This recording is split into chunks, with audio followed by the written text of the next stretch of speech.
Corona संक्रमण के खतरे की संभावनाएं लगातार बनी हुई हैं। डब्ल्यूएचओ ने भी लोगों को चेतावनी दी है कि कोरोना संक्रमण की तीसरी लहर भी आ सकती है, जो लोगों के लिए घातक साबित होगी। ऐसे में लोगों को वैक्सीन लगवानी चाहिए और कोरोना संक्रमण से बचने के लिए सावधानी बरतनी चाहिए। डॉक्टर प्रवीण गोयल और डॉक्टर अनु गोयल के साथ जानिए कोरोना संक्रमण के क्या हैं बचाव। कोरोना संक्रमण अभी खत्म नहीं हुआ है। कोरोना की सेकेंड वेव जरूर समाप्त हो चुकी है, लेकिन थर्ड वेव की संभावना लगातार बनी हुई है। ऐसे में लोगों को भी अवेयर रहना चाहिए। डब्ल्यूएचओ ने भी चेतावनी दी है कि कोरोना संक्रमण खत्म नहीं हुआ है, लोगों को कोविड के प्रोटोकॉल का पालन करना चाहिए। कोविड के प्रोटोकॉल को ध्यान में रखते हुए कोरोना संक्रमण से कैसे बचें, इस वक्त हमारे साथ मौजूद हैं डॉक्टर प्रवीण गोयल और डॉक्टर अनु गोयल। इनसे हम जानेंगे कि कोरोना के बचाव के लिए क्या प्रिकॉशंस रखने चाहिए, प्रेग्नेंट लेडीज़ को क्या सावधानी बरतनी चाहिए, अपने इम्यून सिस्टम को कैसे मजबूत करना चाहिए, क्योंकि ये बेहद ज़रूरी है।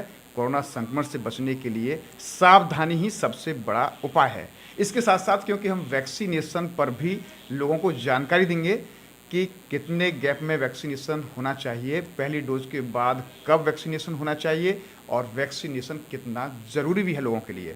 सबसे पहले हम बात करेंगे डॉक्टर प्रवीण गोयल साहब से। डॉक्टर साहब, थर्ड वेव की संभावना है और इस समय क्योंकि आप लोगों को अवेयर भी कर रहे हैं, तो ऐसे में थर्ड वेव से बचने के लिए लोगों को क्या सावधानी खास तौर पर बरतनी चाहिए? जैसे आजकल हम देख रहे हैं, आईएमए ने भी अभी एक स्टेटमेंट जारी किया है और डब्ल्यूएचओ तो रोज़ ही बोल रहा है कि थर्ड वेव की संभावना दिन पर दिन बढ़ती जा रही है और दुनिया के बहुत सारे देशों में थर्ड वेव ऑलरेडी आ चुकी है। अब बस अगर हमने उसको ढंग से मैनेज नहीं किया तो थर्ड वेव बहुत ज़्यादा हाहाकार मचा देगी इंडिया में। थर्ड वेव तो आनी ही आनी है, हम खूब प्रिकॉशन ले लें उसके बावजूद आएगी, लेकिन हमारी जो प्रायोरिटी है वो ये है कि जिस प्रकार से सेकेंड वेव के दौरान त्राही त्राही मची थी, उतनी त्राही ना मचे। गवर्नमेंट ने तो अपनी तरफ से इंतज़ाम करे ही हुए हैं, लेकिन फिर भी रिस्पॉन्सिबिलिटी जो है वो जनता की है कि वो इसको ज़्यादा आगे ना बढ़ने दे। जो हमारे कोविड प्रोटोकॉल्स हैं, हाथ धोना, सोशल डिस्टेंसिंग मेंटेन करना, हमें ये सब बहुत अच्छी तरीके से इसको पालन करना है। और अभी आप सभी ने देखा होगा कि टीवी पे इतने फोटोज़ आ रहे हैं, वीडियो फुटेजेस आ रहे हैं कि हिल स्टेशंस पे लगातार भीड़ बढ़ती जा रही है। अगर हम इस प्रकार का अपना बिहेवियर रखेंगे तो फिर हमारे लिए बहुत मुश्किल खड़ी होने वाली है। डॉक्टर, सबसे बड़ी बात एक और है कि अगर हम कोविड प्रोटोकॉल को हम बात कर रहे हैं, लेकिन अब लोग अवेयर नहीं है, लेकिन वैक्सीनेशन के लिए भी लोगों में अभी जागरूकता नहीं है। उसको लेकर भी कई तरह की भ्रांतियाँ हैं। तो फर्स्ट डोज कब लगनी चाहिए और उसके बाद सेकंड डोज कब लगनी चाहिए और किस तरीके से कहाँ कहाँ ये अवेलेबल है? जब वैक्सीनेशन शुरू हुआ था इंडिया में, तब जो प्रोटोकॉल था वो ये था कि फर्स्ट डोज के 28 डेज के बाद सेकेंड डोज लगनी थी। लेकिन जैसे जैसे टाइम बीतता गया, रिसर्च आगे बढ़ती गई, तो अब का जो प्रोटोकॉल है वो ये है कि फर्स्ट डोज के 6 वीक्स से लेकर 8 वीक्स तक के बीच में आपको सेकेंड डोज लगवानी है। अगर हम फर्स्ट डोज के 6 हफ्ते या 8 हफ्ते के बीच में लगवाएंगे तो जो एंटीबॉडीज़ हमारी जो डेवलप होंगी, एंटी कोविड एंटीबॉडीज़, वो सबसे ज़्यादा प्रबल मात्रा में होंगी। अच्छा, और अगर किसी व्यक्ति को कोरोना हो चुका है, वैक्सीनेशन उसको भी होना है, लेकिन उसको फिर जो वैक्सीनेशन होना है कोरोना होने के 3 महीने के बाद, जो कोरोना फर्स्ट डिटेक्ट हुआ उसके 90 दिन के बाद उसको वैक्सीनेशन लगवाना है। यानी कि अगर किसी व्यक्ति को कोरोना पॉजिटिव है तो 3 महीने बाद उसको वैक्सीनेशन होना है उसके लिए। इसमें वैक्सीनेशन के अतिरिक्त, क्योंकि जिस तरह से डब्ल्यूएचओ की गाइडलाइंस हैं कि इम्यून सिस्टम मजबूत होना चाहिए, और ऐसा देखा गया है कि जिन लोगों का इम्यून सिस्टम मजबूत है वहाँ पर कोरोना संक्रमण का प्रभाव कम होता है।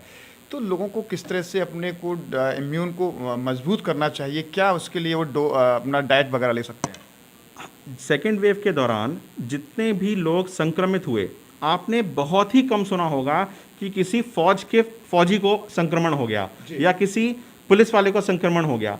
क्यों? ये हमने बहुत कम हमें मालूम पड़ा। क्यों? क्योंकि वो रोज़ाना एक्सरसाइज करते हैं, उनकी जो फिजिकल एक्टिविटी है वो बहुत ज़्यादा है। तो जो मेरे अपने पर्सनल ओपिनियन में जो सबसे ज़्यादा कोविड को बचाने में जो एक चीज़ कामयाब है वो है फिजिकल एक्सरसाइज। हम फिजिकल एक्सरसाइज करें, अच्छा हेल्दी फूड खाएं, कोविड वैक्सीनेशन लगवाएं, कोविड प्रिकॉशंस का पूरा ध्यान रखें, और इम्यूनिटी बढ़ाने के लिए जैसे आयुर्वेदिक बहुत सारी दवाइयाँ आजकल आ गई हैं। डेफिनेटली कोई प्रूवन नहीं है, लेकिन कोई अगर उनसे हानि नहीं हो रही है तो उनको लेने में कोई आपत्ति भी नहीं होनी चाहिए।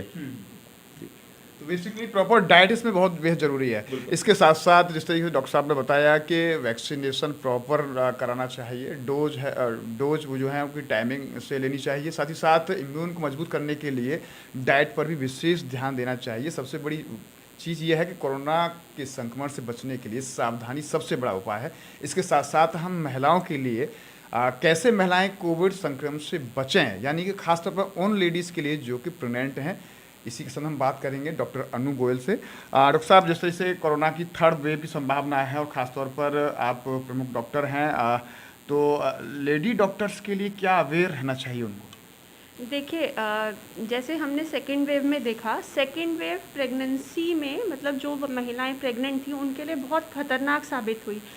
उनमें उनकी डेथ्स होने की संभावना, बच्चे के ख़त्म होने की संभावना, अचानक से ब्लीडिंग वगैरह हो जाए, कम समय पर दर्द चालू हो जाए, ये सब केसेस बहुत ज़्यादा मात्रा में देखे गए। मतलब मेरे भी खुद के मरीज़, 2-3 मरीज़ जो कि प्रेग्नेंट थे, उनकी डेथ्स हो गई कोरोना में। ठीक है, तो सेकेंड वेव क्योंकि उसमें वेरिएंट अलग था कोरोना का, इसीलिए उसमें जो प्रेगनेंसी में नुकसान हुए वो बहुत ज़्यादा हुए, और हमें नहीं पता थर्ड वेव में क्या होगा। हो सकता है थर्ड वेव का वेरिएंट इससे भी ज़्यादा खतरनाक हो। इसलिए प्रेगनेंसी में तो सावधानी बहुत से ज़्यादा बरतने की ज़रूरत है। सावधानी के लिए अगर हम पर्टिकुलर उपाय की हम बात करें तो महिलाओं को क्या क्या बचाव रखना चाहिए अपने आप में? बिल्कुल, मास्क लगाएं, सोशल डिस्टेंसिंग, भीड़ भाड़ वाली जगह पे बिल्कुल नहीं जाना है। घर में भी यदि कोई कोरोना संक्रमित हो रहा है या फिर किसी को खांसी जुकाम है या ऐसी संभावना लग रही है कि उसको दिक्कत हो सकती है, उससे दूर रहें। अपना बचाव रखना प्रेगनेंसी में इस समय सबसे ज़रूरी है मेरे हिसाब से। मास्क लगाना और भीड़ भाड़ वाली जगह पे नहीं जाना, ये सब 2 सबसे इम्पॉर्टेंट प्रिकॉशंस है इस समय, सबसे इम्पोर्टेंट सुझाव है जो मैं दे सकती हूँ। क्या माना जाए कि जिस तरीके से प्रेग्नेंट लेडी जैसे घर के मेंबर्स भी बाहर जाते हैं, भले ही वो महिला बाहर नहीं जाती है, तो ऐसे में उसको घर में भी क्या उपाय रखना चाहिए? यही है, जैसे मैं बता रही हूँ कि घर में भी यदि आप मतलब देखिए, ये तो घर वालों को पूरा ही ध्यान देना पड़ेगा। सिर्फ महिला अकेली क्या करेगी ना, अगर घर में सब लोग बाहर जा रहे हैं तो ऐसा तो नहीं हो सकता कि हम घर में अकेले बैठे हैं, आसपास वाले लोग भीड़ भाड़ वाले इलाके में जा रहे हैं, घूम रहे हैं, और आप मान के चले कि हमें नहीं होगा संक्रमण। ठीक है, आप अपनी इम्यूनिटी बढ़ा सकते हैं, इस पे काम कर सकते हैं, लेकिन ये बहुत दिक्कत है। मतलब भारत के माहौल में, इंडिया के माहौल में, जहाँ पे एक घर में 4, 5, 6 मेंबर्स एक साथ है, वहाँ पे ये बहुत वैसे वाली बात है कि बोलना कि आप घर पे कुछ मेंटेन कर लेंगे। इसीलिए आसपास सभी को प्रिकॉशन लेने की ज़रूरत है। खासकर प्रेगनेंसी में आपको अपनी इम्यूनिटी और बढ़ाने की ज़रूरत है। यदि आपको कोई प्रेगनेंसी के रिस्क फैक्टर हैं, जैसे कि आपका बीपी बढ़ा हुआ है, आपको शुगर है, आपका खून कम है, इन चीज़ों पे बहुत ध्यान देने की ज़रूरत है कि ये सारी चीज़ें आपकी सही हों, क्योंकि इसमें यदि आपको कोरोना होता है तो आपको बहुत नुकसान करेगा। अपनी डाइट इम्प्रूव करिए, जैसे हाई प्रोटीन डाइट, पनीर लीजिए, दाल ज़रूर खाइए, स्प्राउट्स लीजिए, दूध पीजिए, बाकी जितने भी ड्राई फ्रूट्स होते हैं, अंजीर, खजूर, बादाम, जो भी हमको ताकत दे सकते हैं, जो हमारे सिस्टम को मजबूत करेंगे, वो सब चीज़ लेने की ज़्यादा ज़रूरत है आपको। और लेडी जो प्रेग्नेंट लेडीज हैं उनके लिए क्या कुछ आपको मैसेज देना चाहेंगी कि कोरोना से बच सकें? जो सबसे इम्पॉर्टेंट मैसेज है वो मेरा है कि वैक्सीनेशन करवाइए। ठीक है, प्रेगनेंसी में वैक्सीनेशन अलाउड है और आपको वैक्सीनेशन कराना ही कराना है। भ्रांतियों में नहीं रहिए कि वैक्सीनेशन कराने से कुछ, देखिए जो हर किसी को वैक्सीनेशन के बाद में फीवर आएगा, 1-2 दिन के लिए थोड़ा शरीर टूटता हुआ लगेगा, वही सेम प्रेगनेंसी में होगा, लेकिन बच्चे पे कोई असर नहीं होगा और वैक्सीन लेने से आप बिल्कुल सुरक्षित होंगे।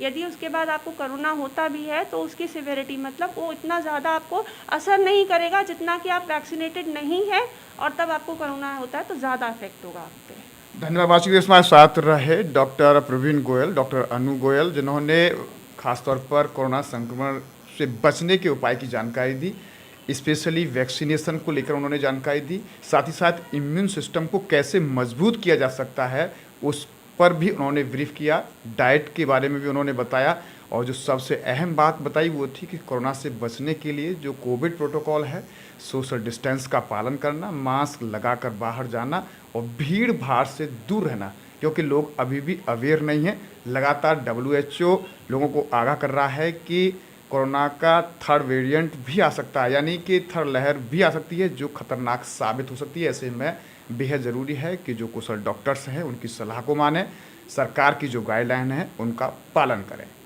न्यूज पर्सन संतोष सिंह के साथ गोविंद भारद्वाज।